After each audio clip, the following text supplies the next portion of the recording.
Assalomu alaykum, hurmatli Hayot birja mijozlari. Bugungi videorolikda biz sizlar bilan elektron do'kon hamda milliy do'konlarga lot qo'yishni ko'rib chiqamiz. Siz tadbirkor sifatida o'z mahsulotlaringizni Hayot birjaning elektron do'kon hamda milliy do'konlarida sotishingiz mumkin bo'ladi. Buning uchun albatta Hayot birjadan ro'yxatdan o'tgan bo'lishingiz kerak. Ro'yxatdan o'tganingizdan so'ng o'zingizni shaxsiy akkauntingizga kirasiz. Ushbu yerga bir marta bosganimizdan so'ng bizga quyidagi oyna chiqadi. Bu yerdan do'kon bo'limiga o'tamiz va mening e'lonlarim degan bo'limni tanlaymiz. Bu yerdan e'lon yaratishga bosamiz. Ko'rib turganingizdek menda hali tashkilot yangi, menda birorta e'lon joylanmagan. E'lon joylash uchun bu yerdan e'lon yaratishga birinchi bo'lib bosamiz. Hozir biz sizlar bilan misol tariqasida Artel konditsionerini lotini qo'yib ko'ramiz birgalikda. Birinchi e'tibor qaratishimiz kerak bo'lgan narsa bu klassifikatorni to'g'ri tanlash. E'lon yaratishni bosganingizdan so'ng bu yerda tovar degan bo'limga bosamiz hamda bu yerda klassifikator chiqadi. Barcha birjalarni, shu jumladan Hayot birjaning ham klassifikatori milliy klassifikatorga bog'langan bo'ladi.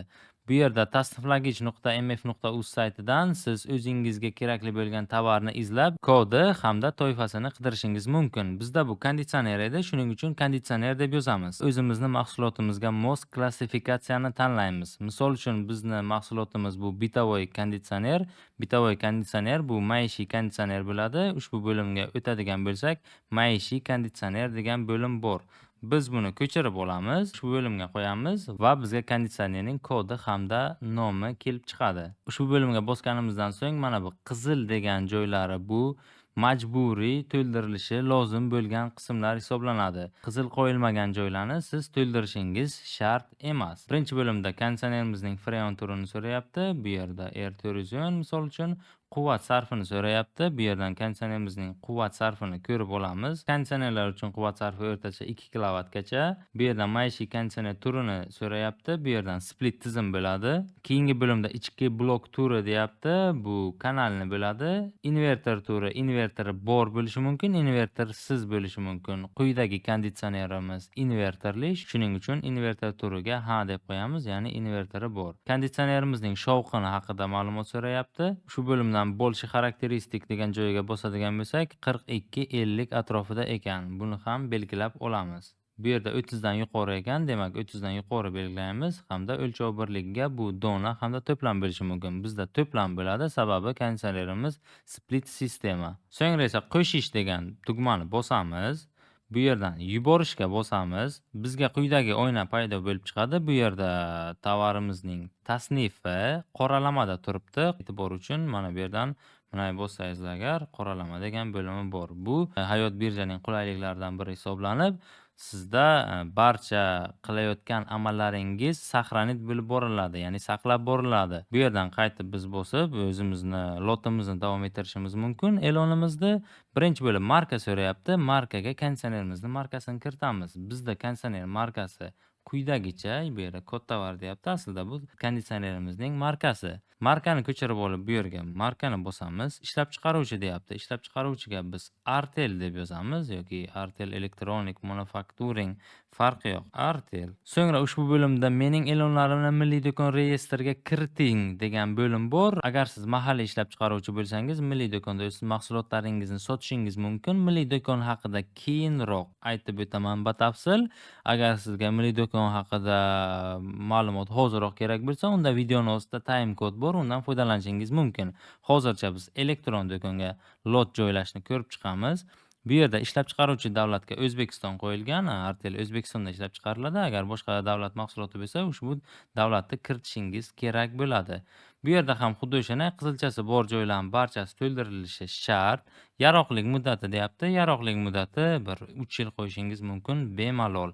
Keyingi bo'lim srok garantiya, ya'ni biz qancha mahsulotimizga garantiya beramiz. Bu yerdan o'zidan kelib chiqib, xohlagan srok garantiyangizni qo'yishingiz mumkin. Misol uchun 9 oy siz kafolat berasiz. yoki 1 yil yoki 2 yil. Keyingi bo'limda mahsulotimizni ishlab chiqarilgan yilini belgilaymiz. Agar shu yil ishlab chiqarilgan bo'lsa 2025, bo'lmasa 2024 ni belgilaymiz. Keyingi qismda tovarning tasnifini belgilaymiz. Bu yerda aynan tovarimizni xarakteristikasini kiritishimiz kerak bo'ladi. Bu yerda marketing so'zlarini kiritish taqiqlanadi. Bunaqangi so'zlar qo'shilgan lotlarni bekor qiladi. Misol uchun bizda eng zo'ri, bizda eng arzon tovarlar va shunga o'xshagan marketing so'zlar bu yerda ishlatilmaydi, ishlatish mumkin emas.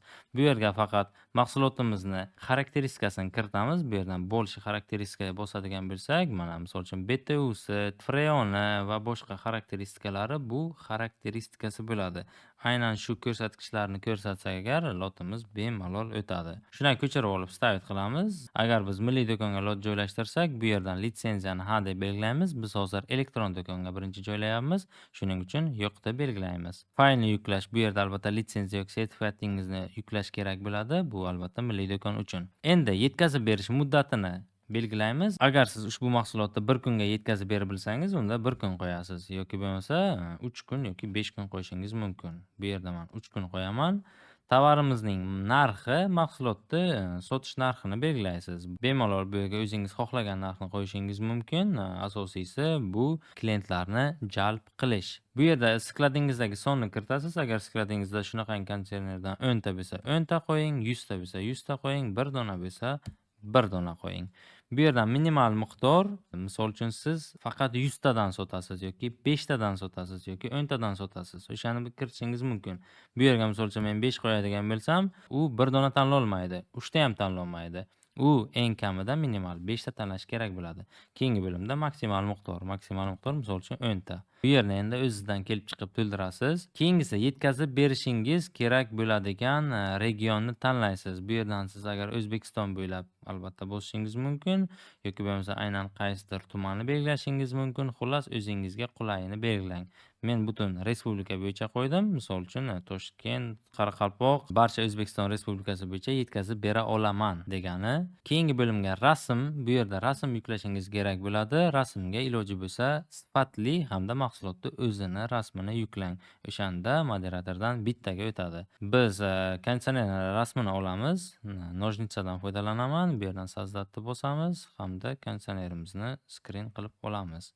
O'ng tomonga bosib saqlanit kakka bosamiz hamda zagruzka bo'limiga rasmimizni ko'chirib olamiz. Bu yerdan saqlanitni bosamiz. Keyingi bo'limda esa faylni yuklashga bosamiz va zagruzka bo'limiga o'tadigan bo'lsak, boyagi konditsionerimizni rasmi. Barcha bo'limni to'ldirib bo'lganingizdan so'ng biz moderatsiya bo'limiga yuboramiz. Moderatsiya ushbu lotimizni ko'rib chiqadi hamda tasdiqlaydi. Tasdiqlangandan so'ng bizni lotimizni holati o'zgaradi. Hozirda holati qoralamada turibdi. Agar lotimiz moderatsiyadan o'tsa, agar ma'qullangan bo'ladi. Agar biror bir kamchiliklar bo'lsa yoki biror bir joyi noto'g'ri to'ldirilgan bo'lsa, unda lotimiz moderatsiyadan o'tmaydi va e'lonimiz rad etiladi. Biz hozir sizlar bilan elektron do'konga lot qo'yishni o'rgandik. Lotni moderatsiyaga jo'natish oson. Moderatsiyaga yuborish tugmasini bosamiz. Ko'rib turganingizdek, moderatsiya 9 dan 8 gacha ishlaydi. Aynan ish vaqtida biz lot jo'natishimiz mumkin. Endi milliy do'konga lot qo'yishni sizlar bilan birgalikda ko'rib chiqamiz. Milliy do'konda hozirgi kunga aynan mahalliy ishlab chiqaruvchilar qo'ya oladi. Agar siz mahalliy ishlab chiqaruvchi bo'lsangiz, unda bemalol lotlaringizni milliy do'konga qo'yishingiz kerak bo'ladi. Buning uchun sizga 2 ta hujjat kerak bo'ladi. Birinchi hujjat bu mahsulotingizni sertifikati, ikkinchi hujjat esa O'zbek ekspertizani xulosasi. Agar siz misol uchun stul ishlab chiqaradigan bo'lsangiz, birinchi bo'lib milliy sertifikatlash tizimidan siz ushbu stul uchun sertifikat olasiz. So'ngra esa O'zbek ekspertizaga ariza qoldirasiz. O'zbek ekspertiza sizni ishlab chiqarishingizni mahalliylashtirish darajasini o'rganib chiqib, u ham sizga xulosa beradi. Yoki bo'lmasam milliy do'konga qo'yishning 3-usuli bu siz dilerska olasiz. Misol uchun siz Arteldan dilerska olishingiz mumkin va o'z lotlaringizni bemalol dilerlik shartnomasi yordamida milliy do'konga joylashingiz mumkin bo'ladi. Misol tariqasida sizga ko'rsatishim mumkin. Ushbu sertifikat O'zbekiston texnik jihatdan tartibga solish agentligining sertifikati. Bu birinchi kerakli bo'ladigan sertifikatimiz. Ikkinchisi esa O'zbek ekspertizani sertifikati. U quyidagi holatda bo'ladi. Aynan shu ikkita sertifikat yordamida siz milliy do'konda o'z mahsulotlaringizni bemalol joylashtirishingiz mumkin bo'ladi. Buning uchun siz lot qo'yayotgan paytda ushbu bo'limga "Mening e'lonlarim milliy do'kon reyestriga kiriting" degan bo'lim kiritasiz. So'ngra esa ushbu bo'limdan litsenziyaga "Ha" deysiz hamda faylni yuklash bo'limiga bosib, o'z litsenziyangizni yuklashingiz kerak bo'ladi. Qolgan barcha joy bir xil bo'ladi. Milliy do'konga ham, elektron do'konga ham mahsulotlarni kiritish bir xil. Faqat ushbu bo'limga bitta bitishga qo'yasiz hamda dilerskiy shartnomangiz yoki o'z mahsulotingizni ikkita sertifikatini yuklashingiz kerak bo'ladi. Moderatsiyaga yuborganingizdan so'ng moderatsiya lotlarimizni ko'rib chiqadi va lotlarimiz ushbu lotlar kabi aktiv bo'ladi. Ya'ni ma'qullangan. Misol uchun ushbu lot aktiv, hozirda ma'qullangan. Birorta tashkilot ushbu lotda tanlashi mumkin yoki milliy do'konga kiradigan bo'lsak, bu yerda ham ushbu lotlar hozirda aktiv, bemalol ushbu lotlarni tanlashimiz mumkin. Shuning bilan bugungi videorolikimizni yakunlaymiz. Video bo'yicha sizlarga agar savollar bo'ladigan bo'lsa, uni albatta kommentariyada qoldiring. Videoga like bosing va o'z yaqinlaringizga ulashishni unutmang.